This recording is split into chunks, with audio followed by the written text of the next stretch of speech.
Good evening. I'm John Miko, the president of Founding Forward. It's my great pleasure to welcome you to tonight's library hour. We are thrilled to have you here this evening for what is the last of our speaker programs for the 2004 calendar year. This year, which has been extraordinary in so many ways for Founding Forward, which didn't exist this time last year. As you all know, we are a combination, a merger of Freedom's Foundation at Valley Forge and the Union League Legacy Foundation. We've had an extraordinary year of programming, of planning, and of fundraising. Our goal is to bring the promise of America, to bring civic education to as many teachers and students as we can. We just also ended our student programming year last week with students from San Diego, California, and we will be picking all that up in the new year, as well as our speaker programs. So we look forward to seeing you at those programs in January. We look forward to seeing you at the many other things that we do and up on our campus in Valley Forge. And of course, we look forward to your financial support, because we need it, not just for what we're doing now, but what we plan to do and what is so important for us to do in the future. So I look forward to talking to you more about all of those great things. And without further ado, let me do a few housekeeping items. If you would take a moment to please turn off or silence your cell phones. Now, I'm going to take an extra moment, because last week we had a lot of problems with this one. Lots of problems. So please take a moment, silence, or better off, turn off your cell phone.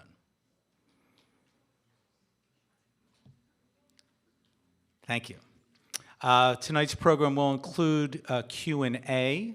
We have too big of a crowd to hand the mic around, so we're going to ask you to please put your questions on little note cards, index cards. We'll get to as many of those as we possibly can. And before, I'm going to introduce actually Jeff Dawson, who's the head of Chartwell here at the Union League of Philadelphia. I want to acknowledge a couple of people who work tirelessly to make what happens here in Founding Forward happen.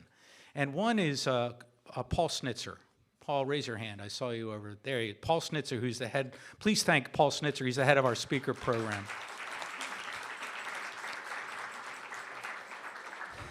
And I want to acknowledge our great staff, our staff that day in, day out put in long hours because they're dedicated to their work and they love what they do. You see them in the back. Please, Laura, Kristen, everyone raise their hand. Jason up front, Jess, Kira, thank you for your dedication and for really a wonderful, wonderful year. And we look forward to much more. So without further ado, let me introduce to you one of those other great leaders who put together, along with a few other league leaders, a group called the Chartwell Club, which is dedicated to Winston Churchill, to the history of Winston Churchill, to his values and principles, to his cigars and his champagne. With its great honor to introduce to you Mr. Jeff Dawson, who will introduce our speaker. Jeff.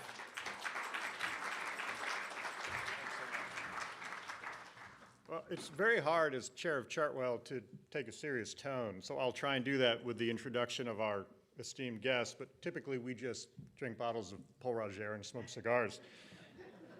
Tonight is a very different event for me, and I'm pleased to introduce Sir David Cannadine is the Emeritus Dodge Professor of History at Princeton University, and previously held positions at Cambridge, Columbia, and London universities. In 2009, Queen Elizabeth II conferred on him a knighthood for services to scholarship. Over his storied career, Sir David has received the Blenheim Award from the International Churchill Society in recognition of his contributions to the memory of Sir Winston Churchill. He is chairman of the trustees of the National Portrait Gallery in London. He's the author of 12 books, the editor or co-editor of an additional 13. Besides Winston Churchill, Sir David's interests range widely across economic, social, political, and cultural history of modern Britain and its empire, capitalism, 20th century America, and the history of history. David, I think that's everything. His current projects include a history of the Ford Foundation and the life of Queen Elizabeth II. In 2019, Sir David was elected a member of Philadelphia's own American Philosophical Society. Please join me in founding Ford as we're honored to welcome Sir David Cannadine.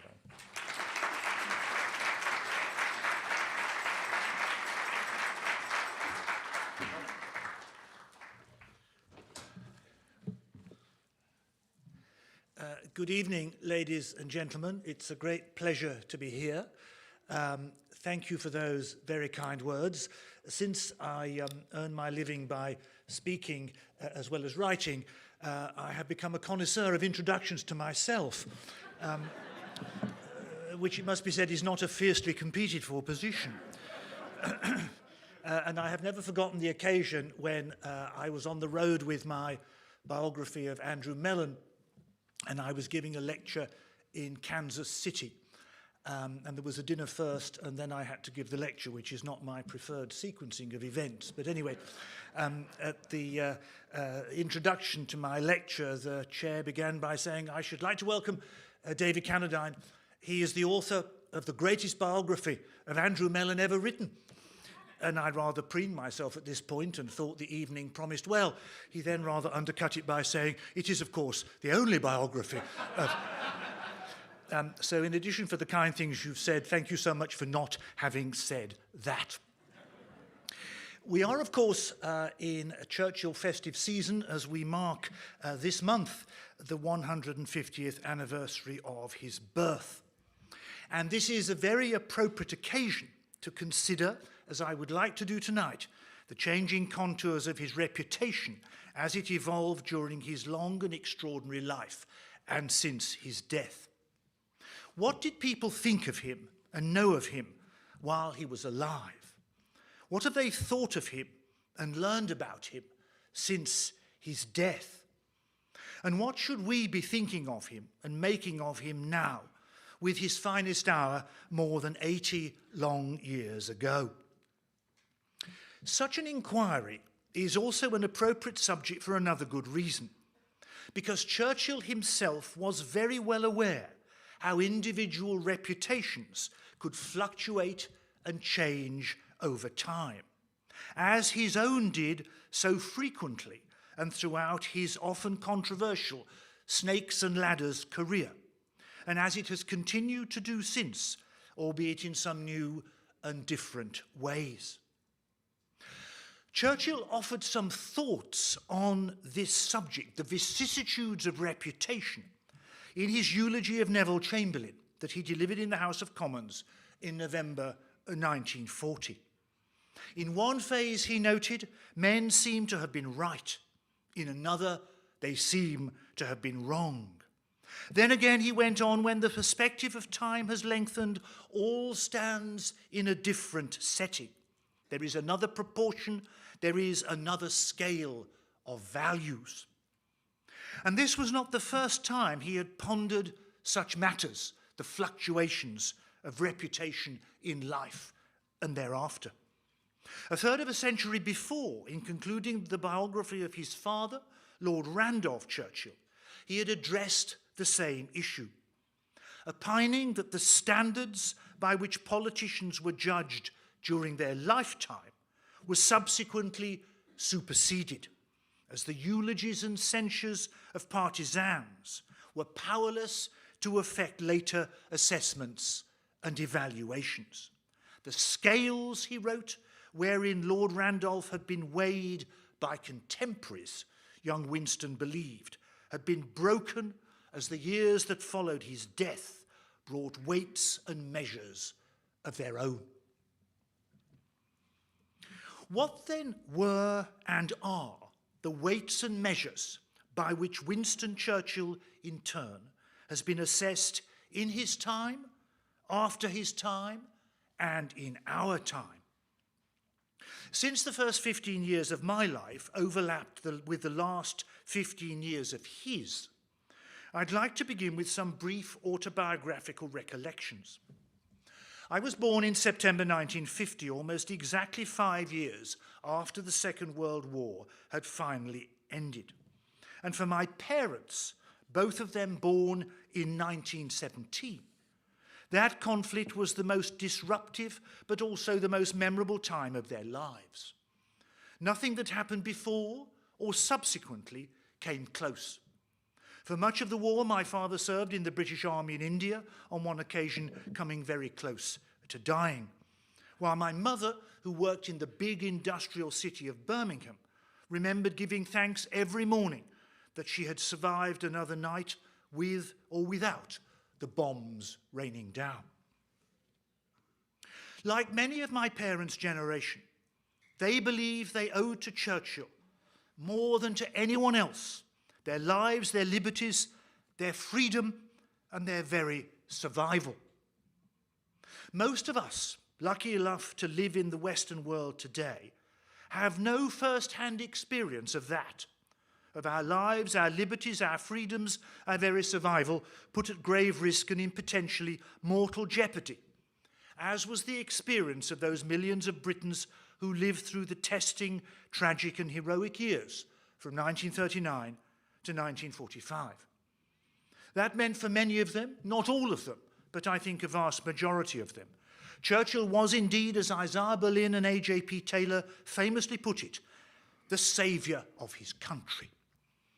And the years during which I grew up, from the mid-1950s to the mid-1960s, were those of Churchill's late life apotheosis, when he was the most famous, the most honoured, the most esteemed, and the most venerated figure in the entire world.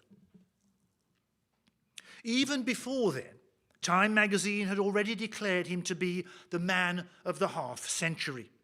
The Royal Academy had elected him the only ever honorary academician extraordinary, and he had been awarded the Nobel Prize for Literature. Usually the citation read, "The prize brings lustre to the winner."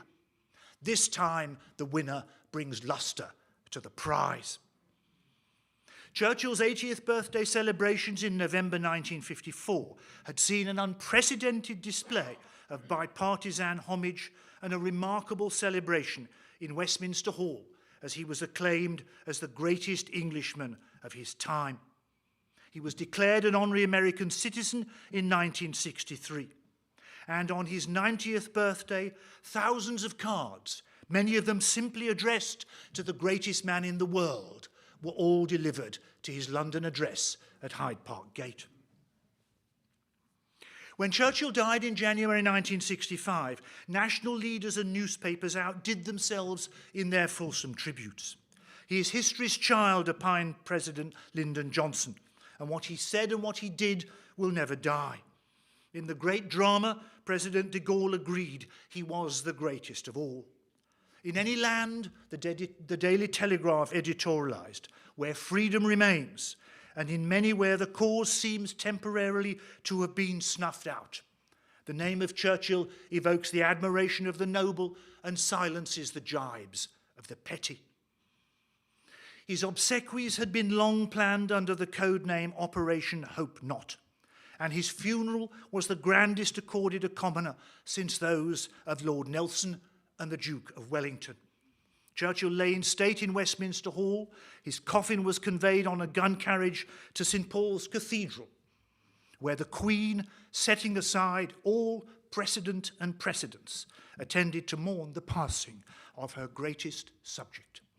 And on the BBC, Richard Dimbleby delivered a moving commentary on the day's proceedings that were watched by millions around the world. Mourned like no other 20th century Briton, Churchill's posthumous commemoration has been correspondingly unique, extensive, and extraordinary. Blenheim Palace, where he was born, Chartwell, his country house in Kent, and Blaydon Churchyard, where he was buried, have all become places of pilgrimage and attract visitors from all around the world. There are memorial tablets to him in Westminster Abbey, Westminster Hall, and St. Paul's Cathedral. There are statues of Churchill in the central lobby of the Palace of Westminster and in Parliament Square, in other parts of the United Kingdom and around the English-speaking world and far beyond. Churchill College, Cambridge, is his national monument, and the Cabinet War Rooms were renamed the Churchill War Rooms in his honour. The official biography by Randolph Churchill and Martin Gilbert runs to 8 massive volumes, with a further 23 instalments of documents. Much of his archive, appropriately housed in Churchill College, is now available online.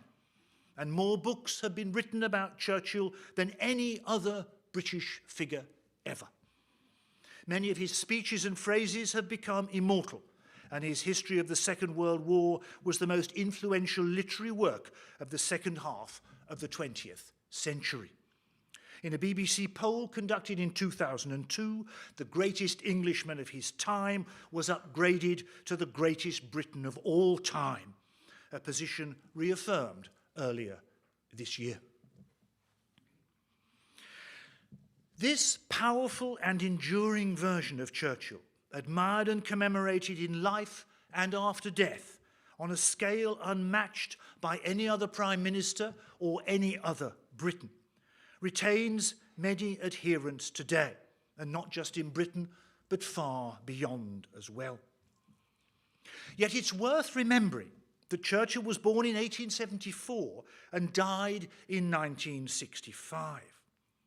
Whereas the account of his life that I've just given effectively begins only in 1939 and pays little serious attention to what he did in the years after 1945. Insofar as any notice is taken of what happened before and what came after, his first 6 decades are viewed as little more than essential preparation for his finest hour, and his last 2 decades merely a fitting and glorious coda to his valiant wartime years. There is justification in this approach, but Churchill has long been passing from memory to history, as is attested by the ever-dwindling number of men and women who can recall his finest hour, and perhaps theirs too. So it's scarcely surprising that as the perspective of time has lengthened, that Churchillian observation, there is indeed another proportion and a different setting. Instead of seeing the whole of Churchill's life from the vantage point of the Second World War, it's time to see his conduct as wartime Prime Minister in the context of his whole life. And that's what I now propose, if I may, to do. Born exactly to this month, 150 years ago, Churchill unthinkingly accepted many of the values, conventional wisdoms, or as we might now say, prejudices of his time, which were very different from the values, conventional wisdoms, or as those of us who come after, or those who come after might say, prejudices of our time.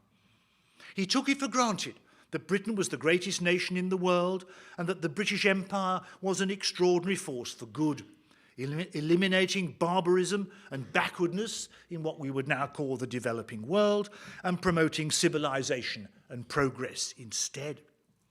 He believed there was a global hierarchy of races, with white men at the top, and he accepted that life was a Darwinian struggle between individuals, nations, empires, and races.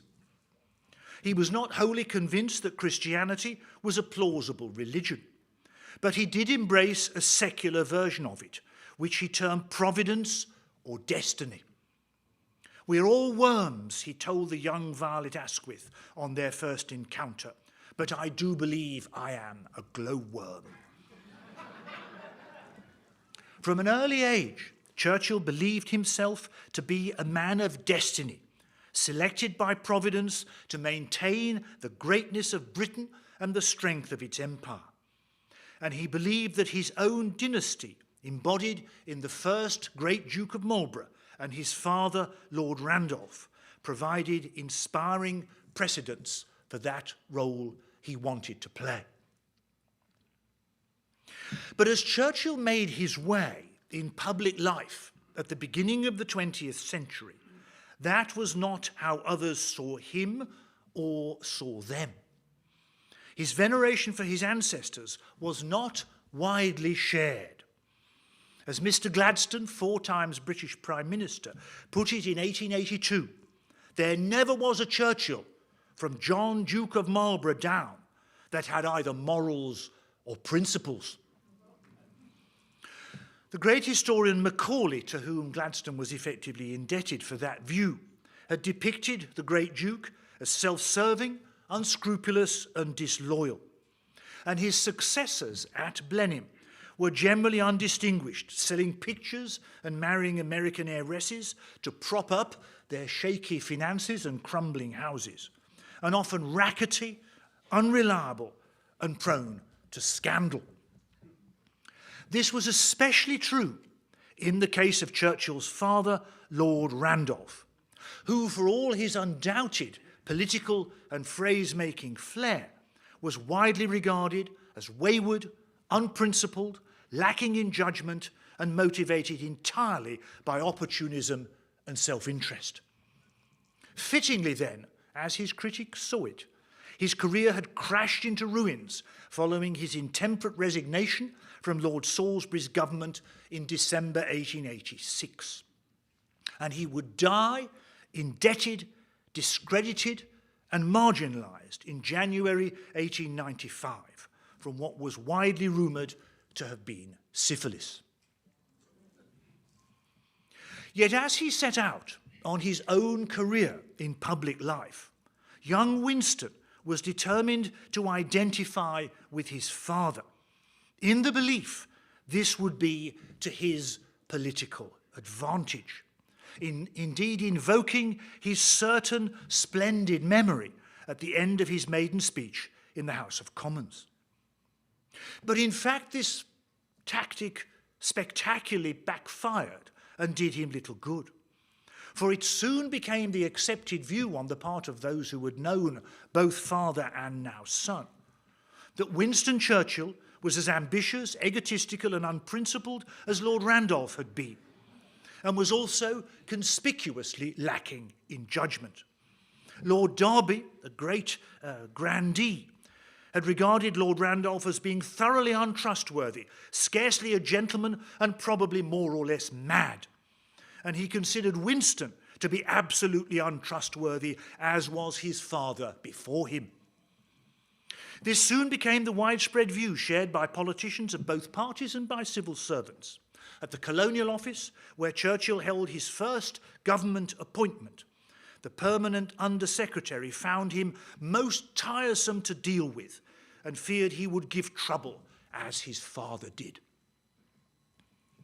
By then, we're in the middle of the 1900s, Churchill had abandoned the Conservatives for the Liberals, a move widely regarded among MPs of both parties as further indication that he was a self-interested opportunist, totally devoid of principle. And that remained the view as he rose to cabinet rank. It was shared by Asquith, the Liberal Prime Minister, who, like many others, recognised Churchill's talents and abilities, but regretted they were marred by deep flaws of character, judgment, and temperament. To speak with the tongues of men and of angels, Asquith noted, and to spend laborious days and nights in administration is to no purpose if a man does not inspire trust. Churchill's untrustworthiness was further evidenced when he crossed the floor of the House of Commons again between 1922 and 1924, rejoining the Conservatives, by then led by Stanley Baldwin. When the Tories had been on the way down in the early 1900s and the Liberals had been on the way up, Churchill had left the former to join the latter. But when the Liberals were on the way down and the Tories were on the way up, 20 years later, he did the same thing, but in exactly the opposite direction.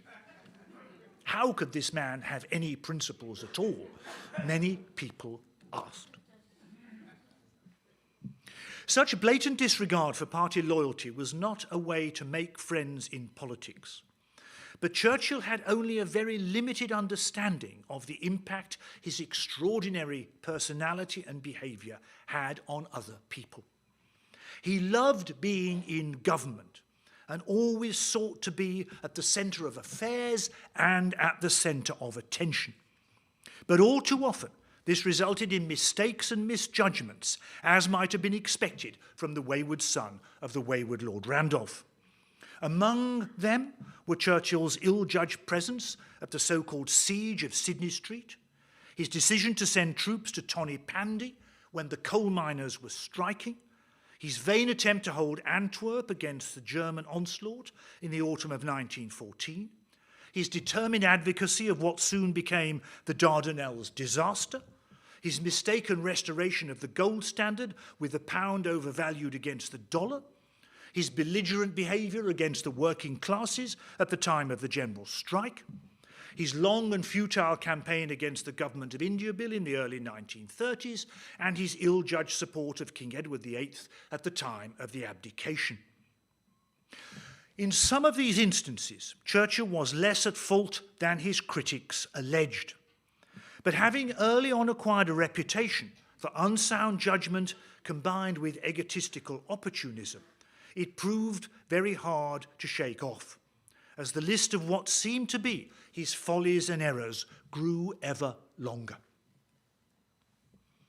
Neville Chamberlain, who sat in cabinet with Churchill from 1924 to 1929, recognised that he was in some ways a man of real genius, but he went on, he had the faults of his virtues.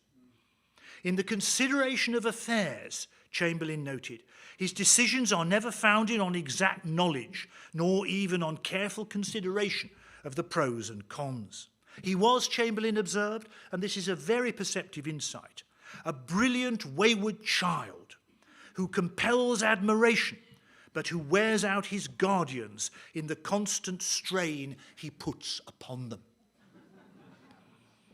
The chairman of the Conservative Party, J.C.C. Davidson, was of a similar opinion, describing Churchill as a brilliant man, but it was considered that his very brilliance denoted instability of principles and judgment.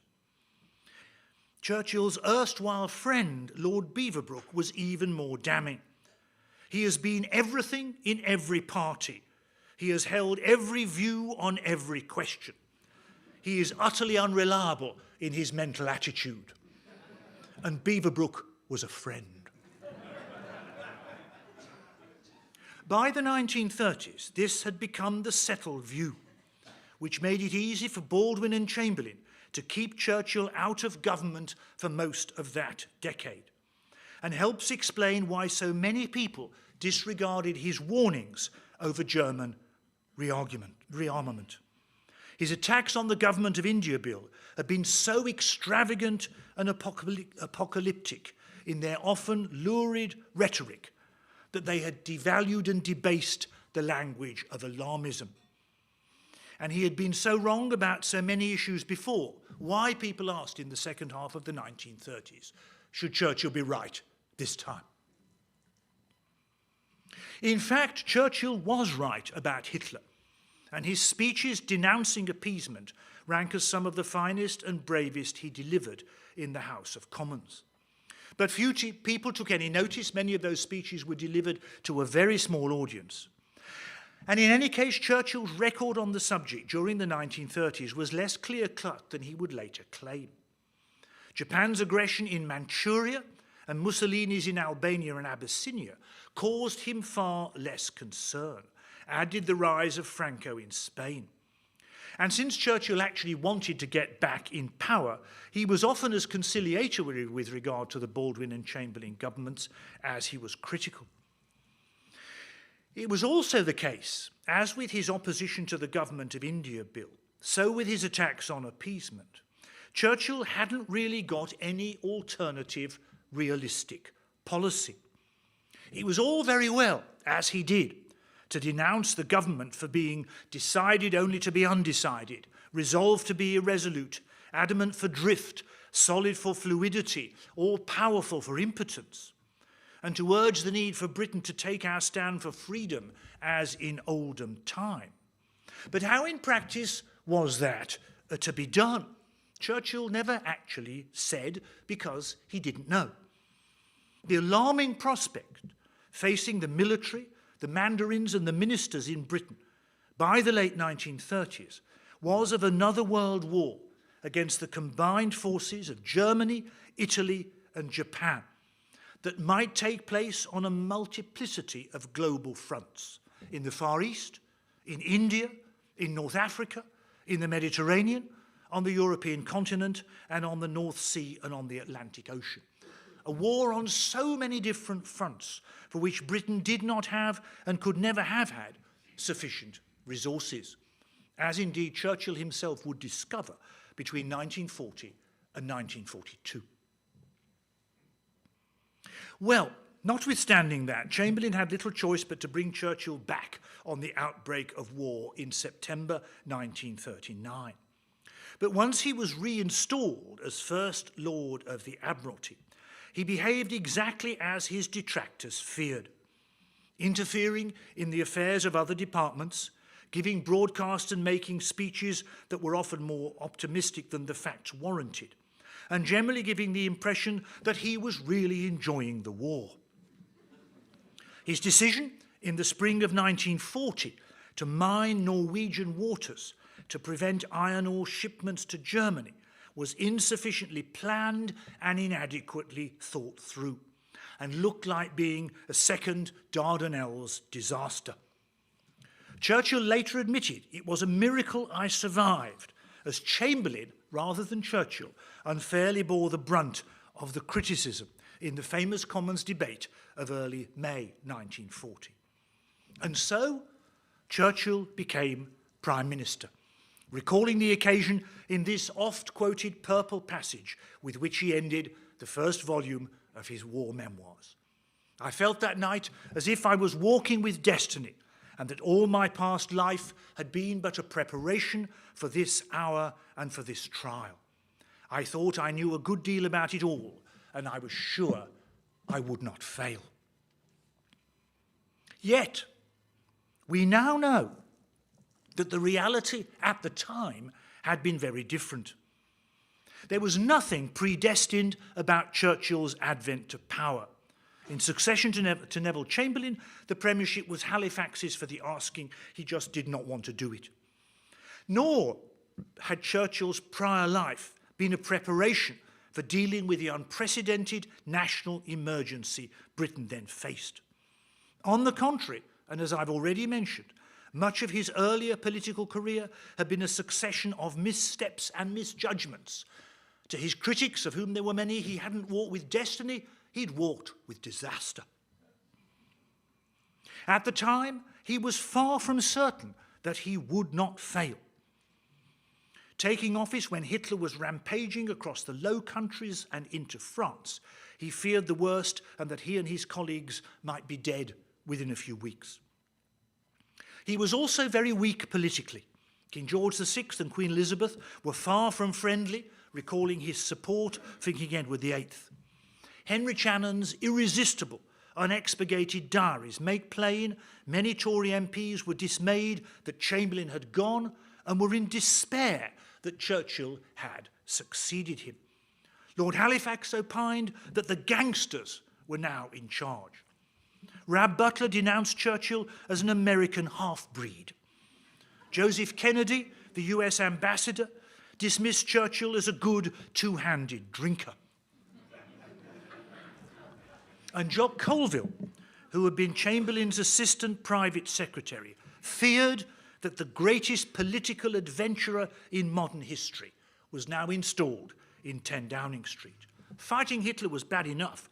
Doing so with Churchill in charge might well be even worse. Well, it didn't, of course, turn out like that. But not because destiny had taken over, but rather because Churchill soon learned to play what turned out to be a succession of weak hands. And he played them with such great skill, hardly ever letting on, either at the time or in his memoirs, that was what he was constantly compelled to do. In heading a coalition in which the Labour Party became increasingly influential on the home front, Churchill was obliged to work with colleagues who had very different views than him of the future, both for Britain itself and for the British Empire. Soon after taking office, he had to fight a major cabinet battle as to whether Britain should explore the possibility of a negotiated peace with Hitler. And the debate went back and forth for several days. He made defiant speeches in the House of Commons and on the BBC, proclaiming victory was his aim. But at the time, he had really not the faintest idea how that might be achieved. And he well knew that Britain could not do it alone. The fall of France was a devastating blow. The Dunkirk evacuation was a deliverance, not a victory. And Churchill's appeals to Roosevelt to join the war effort in the summer of 1940 went unanswered. Later in the year, he talked up the destroyer for bases deal as a sign and portent of much greater American involvement in the war, but the destroyers were old and there were not many of them, and Roosevelt, seeking re-election, still, for good reason, kept his distance. Each subsequent year of the conflict presented Churchill with an unrelenting succession of further challenges.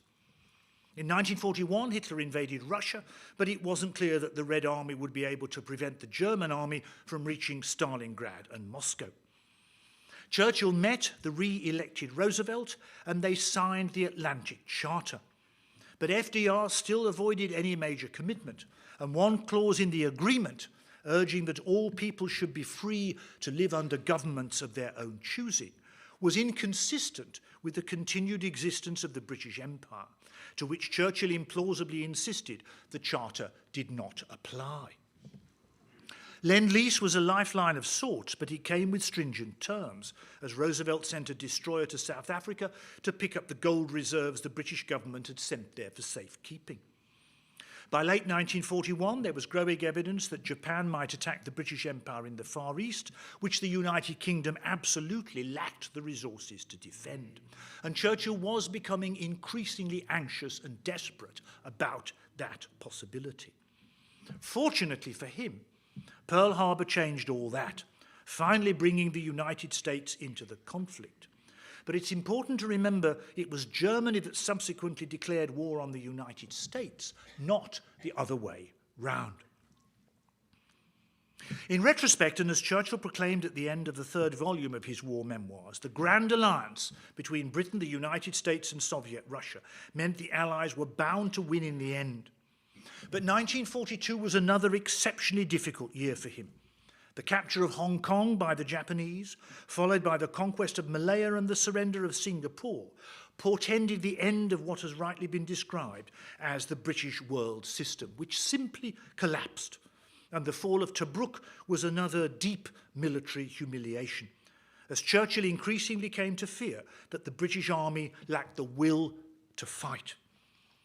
By the summer of 1942, he had successfully fended off no-confidence motions in the House of Commons, but General Rommel and the Afrika Korps were within 60 miles of Cairo, and Churchill well knew that if that city fell, then the government and the Germans captured the Suez Canal, his government would also fall. It was a time of enormous anxiety for him. Montgomery's victory at Alamein was a major turning point, but Churchill found dealing with Roosevelt and Stalin increasingly challenging.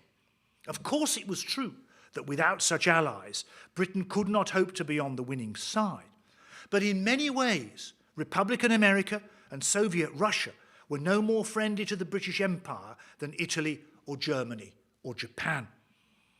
So when in November 1942, Churchill made this ringing declaration at the Lord Mayor's banquet, "I have not become the King's First Minister in order to preside over the liquidation of the British Empire," those remarks were as much addressed to Washington and Moscow as they were to Tokyo and Berlin. The final stages of the war brought Churchill further anxieties and disappointments.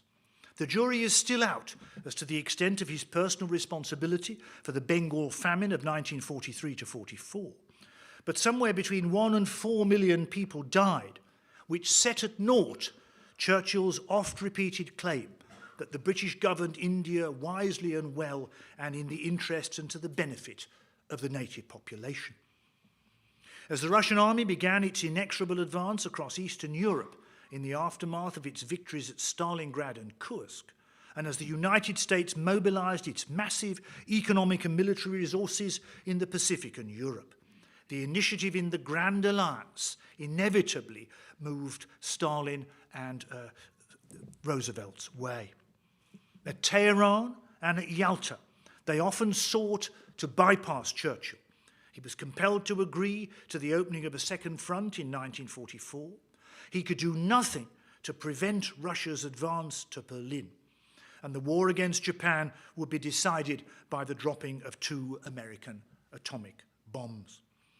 Unsurprisingly, Churchill's morale was lower during the closing stages of the war as victory beckoned than it had been in 1940 when defeat threatened. The decisions that mattered were increasingly being taken by other people elsewhere. That is not the account of the Second World War that Churchill presented in his memoirs, where he omitted many episodes, gave limited attention to the Eastern Front and the Pacific theatre, and presented an image of himself as all-wise, all-seeing, and all-powerful, knowing from the beginning how everything would turn out and that everything would turn out right. Yet while history is written backwards and retrospectively, life is lived forwards and prospectively. And the reality had been in many ways very different, as throughout the conflict, both at home and overseas, Churchill had often been unsure what to do, had faced a succession of crises, and had been compelled to play a succession of weak hands. Beyond any doubt, he did so absolutely brilliantly, and with exceptional and sustained fortitude and skill. The fire of war, Stanley Baldwin noted, referencing Churchill's at best uneven record before 1939. The fire of war has smelted out all the base metal in him. Well, as his notorious Gestapo jibe against the Labour Party during the general election campaign of the spring of 1945 made plain, the base metal had not entirely disappeared. But my good friend David Reynolds well summed up Churchill's wartime effort when, evoking but subverting one of his greatest lines, he opined about Churchill, "Never in the field of human conflict was so much made out of so little for so long." But continuing to do that proved far more difficult for Churchill during the remaining 10 years of his active public life. His speech at Fulton was an outstanding display of global rehabilitation after his electoral defeat, alerting the United States to the growing communist threat mounted by the Iron Curtain. But the case he made for a continuing special relationship between the United States and the British Empire and Commonwealth was less well received in Washington, D.C., and certainly by Eleanor Roosevelt. His war memoirs were an extraordinary production, setting the narrative of the conflict for at least one generation and influencing the views of policymakers down to our own time. But their depiction of the closeness and significance of the Anglo-American connection was again both exaggerated and selective. Back in power, late in 1951, Churchill sought to restore the special relationship with the United States, but neither Eisenhower nor Dulles was sympathetic. And his yearning to broker détente between the United States and the Soviet Union, however well meant, was never within the realm of practical politics. If America and Russia wanted to talk to each other, they didn't need Churchill. If they didn't want to talk to each other, there was nothing Churchill could do about it. By the time of Churchill's death, and despite his best efforts, Britain was no longer a great power. The British Empire had almost completely disappeared, and Britain had not yet, perhaps has still not yet, found a new place in the world. I have, Churchill is alleged to have said, in old age, achieved so much to have achieved in the end nothing. Surely one of the saddest remarks ever uttered by a great man in extremis. Let me try to draw this to a close. This wayward, brilliant, fallible, but ultimately disappointed figure that I have sought to describe this evening is not the superhuman saviour of his country my parents' grateful generation would have recognised. But it's one, interestingly enough, that Clementine Churchill anticipated when she remarked to Lord Moran, "Poor darling, Winston cannot go on being a hero forever." And if that is what his loyal but long-suffering wife thought of him, then who are we to disagree? Clementine's remarks were prompted by the publication of the diaries of Lord Alanbrooke, who had been the chief of the Imperial General Staff for much of the Second World War, and who had endured more than his fair share of what Neville Chamberlain had earlier described as the constant strain that Churchill put upon his guardians. He was, Alanbrooke concluded, a genius mixed with an astonishing lack of vision. He is quite the most difficult man to work with I have ever struck, but I should not have missed the chance of working with him for anything on earth. There's the two Churchills again. Since Churchill's death, revisionism has come thick and fast, much of it initially devoted to correcting Churchill's own account of things by giving voice to those who saw him very differently from how he saw himself, and by looking in greater detail and more critically at particular episodes in his life, though nevertheless generally leaving what was called his greatness intact. But since 2015, when the 50th anniversary of his death was celebrated, there have been more significant changes. We're back to the vicissitudes of reputation.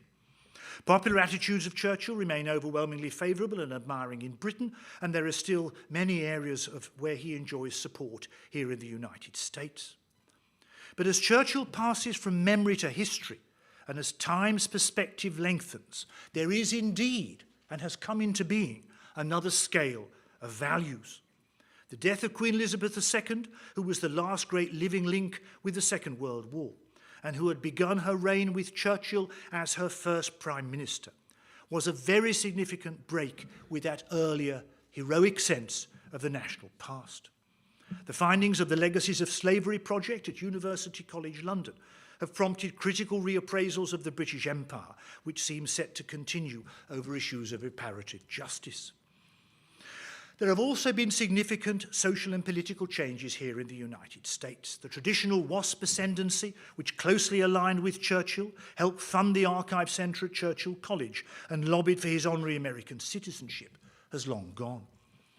Many on the American left are preoccupied with issues of class, gender and race, on which Churchill did not have much of value to say, while many on the right are increasingly isolationist in their international outlook and are not much interested in sustaining what is in any case a much attenuated special relationship.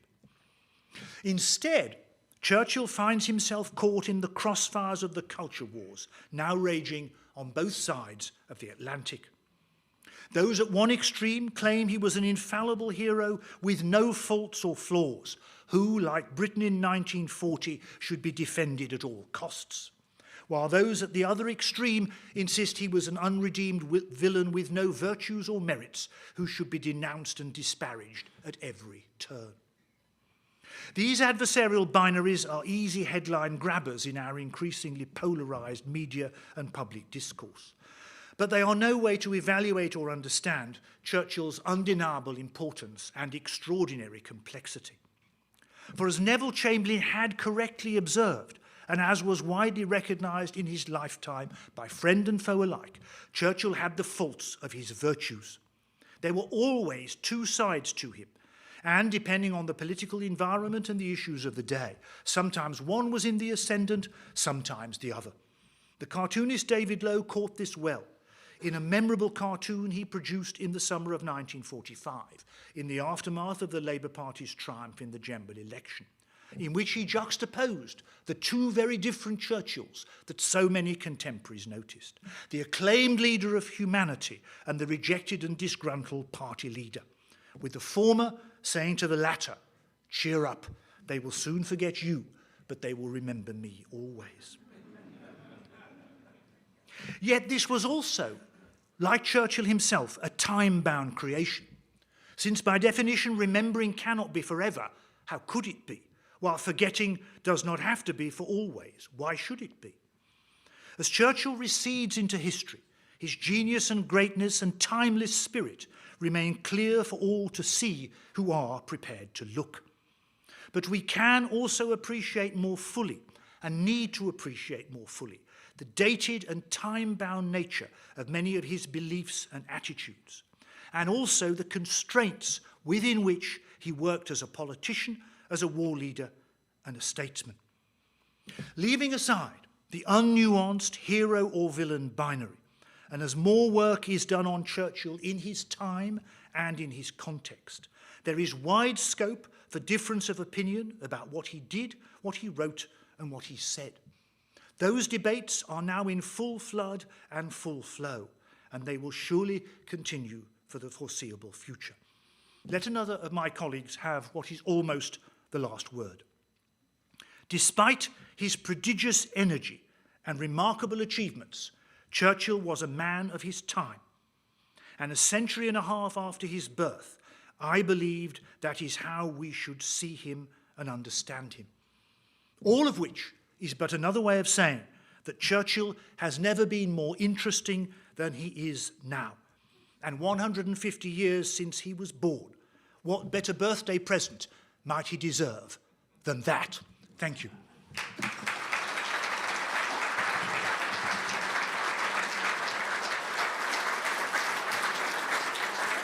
David, thank you, David Cannadine, for a wonderful talk. We have some very good questions. Two of them are I'm going to ask them back to back on the same kind of subject. And one is, were the feelings that your family had in the post-war period universal? And then a little comment at the end, and you mentioned this, didn't his party lose an election at the end of the war?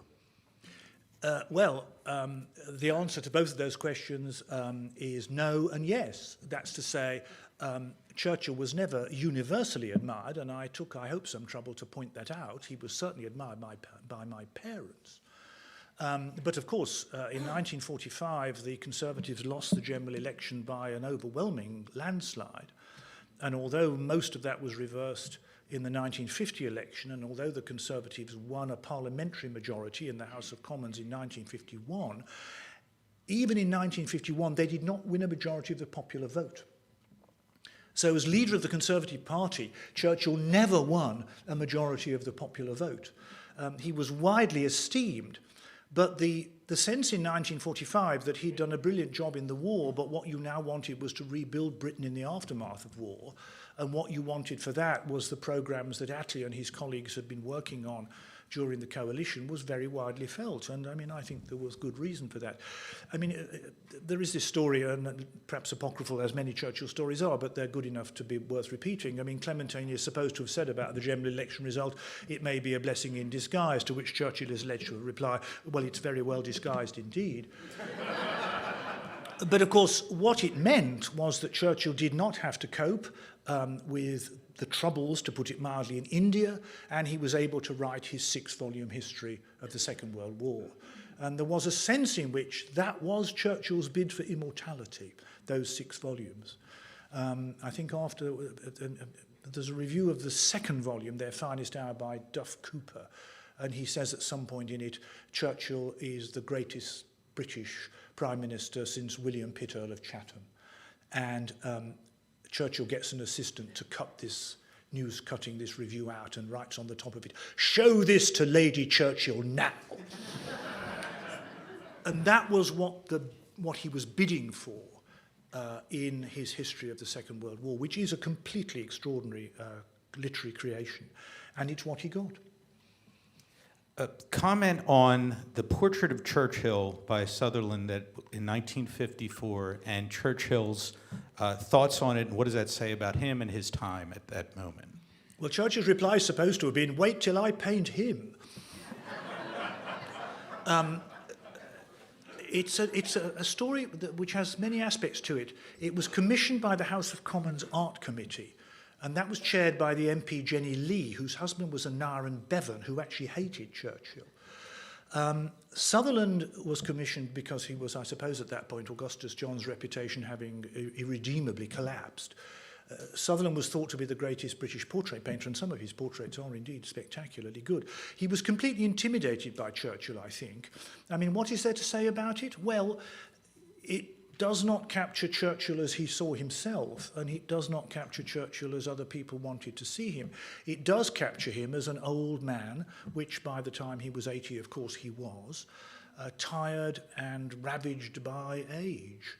And Churchill didn't like that, and of course, sooner or later, Clementine had it destroyed. I mean, Churchill said it's an outstanding example of modern art. It certainly combines force with candour, and that was the most he could ever bring himself to say about it. Whether he would have wanted it destroyed, I don't think we know, but Clementine really took against it, and she burnt it. I mean, there are some studies of it that Sutherland painted of Churchill's face and of his hands, which I think are in the National Portrait Gallery's collection, but the painting itself did go, and I think it's rather regrettable.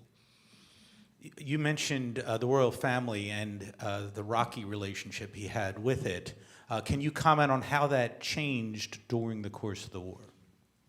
Well, it certainly did change. I mean, George VI and Queen Elizabeth did not like him because, of course, he'd supported Edward VIII at the time of the abdication.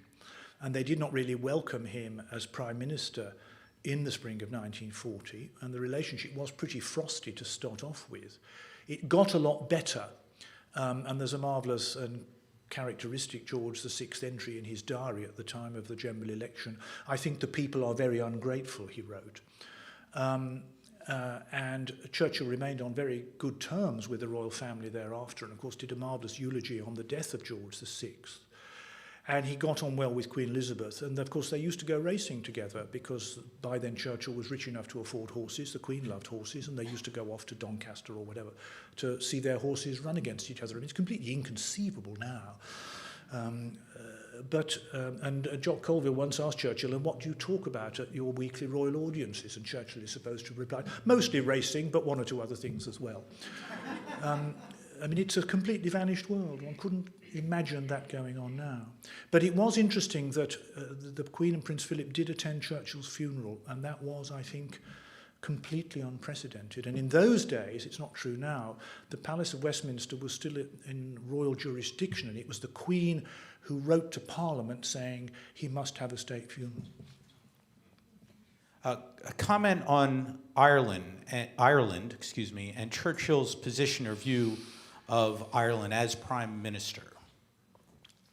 Well, Churchill's relations with Ireland, partly inherited from his father, were extremely complicated. Lord Randolph, of course, had stoked the fires of Protestant Ulster nationalism against the overwhelmingly Catholic majority of the country, coining that phrase, Ulster will fight and Ulster will be right, thought to be a further sign of how unstable he was. Churchill himself, of course, was involved in the Irish Civil War and the Black and Tans and the negotiation of the Irish Treaty in the aftermath of the First World War. And that didn't play altogether well with many people in Catholic Ireland. And of course, he was very critical.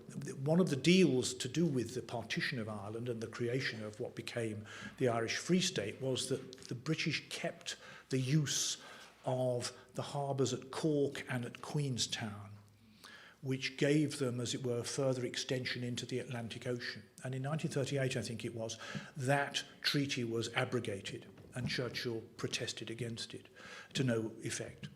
And it is, of course, the case that in his famous extended victory broadcast on VE Day, there was a very savage denunciatory piece about the wickedness of de Valera, because de Valera kept Ireland neutral in the Second World War and would not allow Britain to use the treaty ports. So that was not an altogether easy relationship. A similar question on the State of Israel and its creation. What was his position and thoughts on Israel? Well, Churchill had many Jewish friends, and unlike many upper-class people in Britain in the first half of the 20th century, and in some cases, for all I know now, he wasn't remotely anti-Semitic.